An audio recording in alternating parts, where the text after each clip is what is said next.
গোয়ালপখর ১ নম্বর পান্ডিপাড়া গ্রাম পঞ্চায়েতের শান্তিনগর কলোনি এলাকায় বাসিন্দারা আজ বিক্ষোভ দেখান বাঁশের সাঁকো জলের তোরে ভেসে যাওয়ার কারণে। দীর্ঘদিন ধরে সুধা নদীর ওপর বাঁশের সাঁকোর ওপর দিয়ে যাতায়াত করতেন। বর্তমানে টানা ২ দিন ধরে প্রবল বৃষ্টির ফলে নদীর জল বেড়ে গেল, সাঁকো ভেঙে গিয়েছে। বর্তমানে তাদের যাতায়াতের অসুবিধে হচ্ছে, যার ফলে তারা আজ বিক্ষোভ প্রদর্শন করেন। এর ফলে গোপালগঞ্জ কলোনি, নিয়ামতপুর, শান্তিনগর, ভূতর সহ বেশ কিছু গ্রামের মানুষজন বাঁশের সাঁকোর ওপর দিয়ে যাতায়াত করত। এখন বাঁশের সাঁকো নদীর জলে ভেসে যাওয়ায় যাতায়াতের সমস্যা হচ্ছে। এখানকার বাসিন্দাদের অভিযোগ, একাধিক বা নতুন সেতু তৈরির জন্য প্রশাসনের বিভিন্ন দপ্তরে জানিয়েও কোনো সুরাহা হয়নি। তাদের দাবি, তাদের স্থায়ী একটি সেতু নির্মাণ করতে হবে, কারণ তাদের যাতায়াতের প্রচণ্ড অসুবিধে হচ্ছে। এই বিষয়ে তারা আর কি জানিয়েছেন শোনাবো। আমাদের সমস্যা, আমরা একটা আমাদের গ্রামে হচ্ছে গোপালগঞ্জ কলোনি গ্রাম। আমাদের এই একটা নদী আছে, সুধা নদী। এই সুধা নদী পার করে আমাদের ছেলে মেয়েদের স্কুল কলেজ সব বাজারঘাট যেতে হয়। আমাদের অনেক দুর্ভোগের মধ্যেই দিন কাটাচ্ছি। ৩০-৪০ বছর ধরে আমরা রাজ্যের গোলাম রাব্বানি সাহেবকেও বারবার জানিয়েছি, বিডিও সাহেবকে জানিয়েছি এই ব্রিজের ব্যাপারে, যে আমাদের একটা ব্রিজ করে দেওয়া হোক। কিন্তু এই কথাটা কেউ আর কি আমাদের কেয়ার করছে না। আমাদের কোন রকম পাচ্ছি না, আমরা ব্রিজের কোনো রকম সুবিধা পাচ্ছি না। আমরা এই অবস্থায় আমরা এখানে আছি, যে আমাদের একটা সব গ্রামের লোকজন আজকে আছে এখানে উপস্থিত। আমরা একটা ব্রিজের জন্য আন্দোলন করছি, আর যদি আমাদের ব্রিজটা না করে দেওয়া হয় তাহলে আমরা কিন্তু ন্যাশনাল হাইওয়ে আমরা অবরোধ করব। হ্যাঁ, আমাদের গ্রামে কোনো স্কুল কলেজ কিছুই নেই। হ্যাঁ, ঘটেছে, 2 জন মারা গেছে। গত বছরই 2 জন মারা গেছে এখানে। আন্দোলন করছেন, যে ব্রিজ না হয় আপনারা কি করবেন? আমরা এর থেকে বৃহত্তর আন্দোলন করব। আমরা পাঞ্জিপাড়া ন্যাশনাল হাইওয়ে অবরোধ করব। কি প্রবলেম হচ্ছে আপনাদের?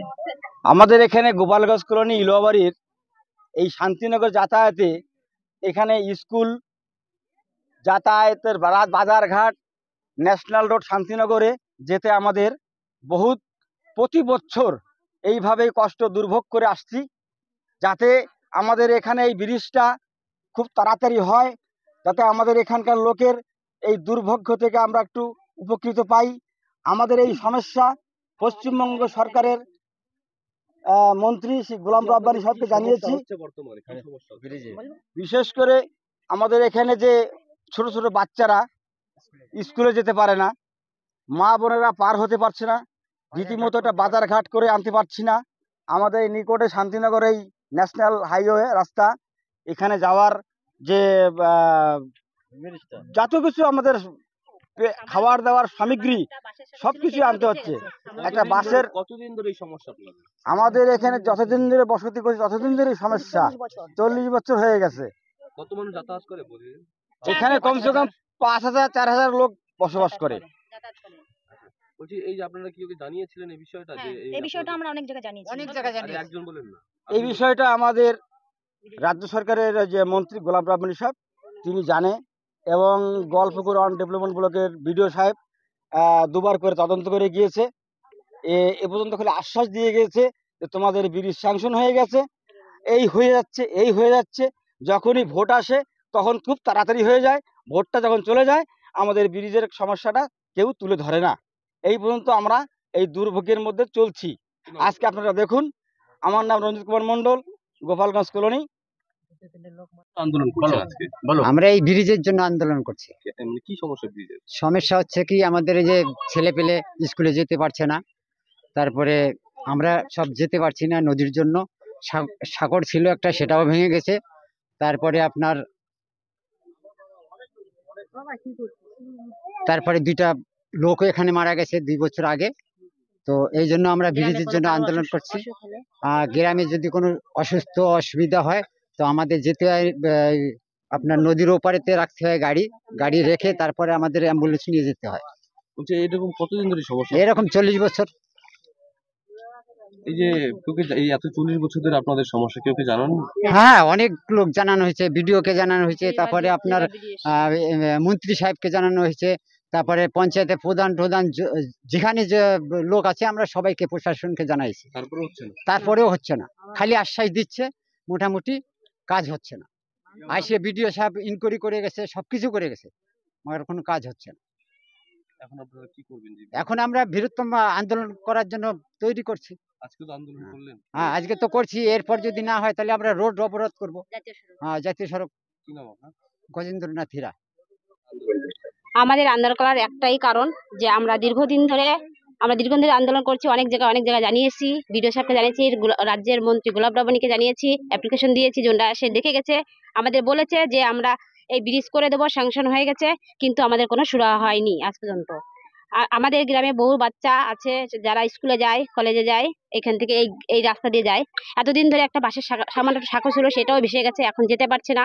গ্রামের কোনো কারোর অসুস্থ হলে তাকে অনেক দূর ঘুরে 15 কিলোমিটার ঘুরে নিয়ে যেতে লাগে। আর অ্যাম্বুলেন্স যদি আসে আমাদের নদীর ওই পারে রেখে তাকে কোলে তুলে নিয়ে যেয়ে তারপরে সেই অ্যাম্বুলেন্সে বসাতে লাগে।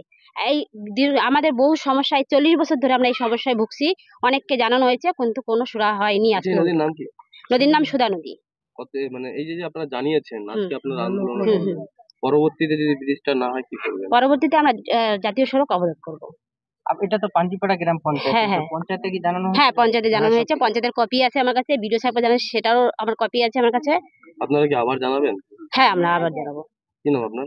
মীরা জ্ঞান বিশ্বাস। আমরা গোপালগঞ্জ কলোনিতে বাস করি। আমি বয়স 60-র উপরে গেছে। আজ পর্যন্ত কোনো যাতায়াতের সুযোগ পাই নাই। আর ব্রিজ হবে হবে বলে আমাদের আশা দেয়, কিন্তু হচ্ছে না। বিডিও স্যার আসে, এ স্যার আসে, ও কত স্যার আসলো, কিন্তু আমরা সেই ব্রিজ পেলাম না। আজ আমরা ব্রিজের জন্য এই স্কুলে আন্দোলন করছি, এবং এই জায়গায় 2জন লোকও মারা গেছে। বাচ্চা কাচ্চা যাতায়াত সব আমাদের অসুবিধা, যাতে আমরা পাই সেই ব্যবস্থা করুন। কি নাম আপনার? চিন্তাহরণ হীরা। গোপালগঞ্জ কলোনির একটা সমস্যা, যে নদীর উপর যে পাশের সেতু ছিল সেটা ভেঙে গেছে, এবং কিছুদিন আগে 2জন লোক মারাও গেছে সেখানে। তবে এখন বর্তমানে সেখানে বাসিন্দারা বিক্ষোভ করছেন যে ব্রিজের দাবিতে। কি বলবেন আপনাদের গ্রাম পঞ্চায়েত প্রধান? আমি প্রধানে চার্জ নিয়েছি 11 তারিখে। 4 তারিখে প্রধান হয়েছিলাম, চার্জ হয়েছে আমার 11 তারিখ, 11 সেপ্টেম্বর। প্রধান হওয়ার পর কোনো দাবি আমার কাছে আসেনি। তা আমি জানি ওখানকার বিষয়টা, যে ওখানে একটা বাসের ব্রিজ করা হয়েছিল, আর বর্ষার মধ্যে আজকে 2-3 দিন থেকে বর্ষা হচ্ছে, বর্ষার মধ্যে ভেসে গেছে শুনেছি আমি, কিন্তু ওখান থেকে কেউ আমার কাছে আসেনি। তারপরে ব্রিজ করার যে সমস্যা আছে, ব্রিজটা তো পঞ্চায়েত করতে পারবে না, পঞ্চায়েত সমিতিও করতে পারবে। এটা করলে বড় সড়ো অ্যামাউন্টের ম্যাটার আছে, বড় উপর থেকেই হবে। আমাদের রাজ্য সরকার সব দিকে তো কাজ করেই।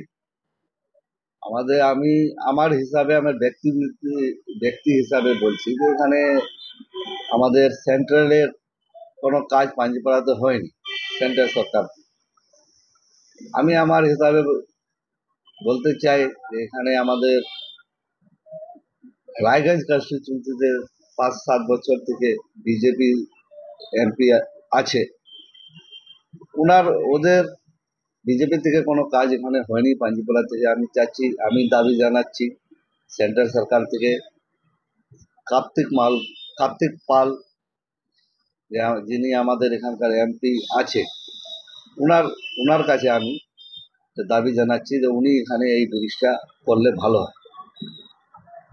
আর এলাকার যদি সমস্যা নেই আমাকে বলতে বলবে, আমিও বলবো যে এখানে ব্রিজের দরকার আছে।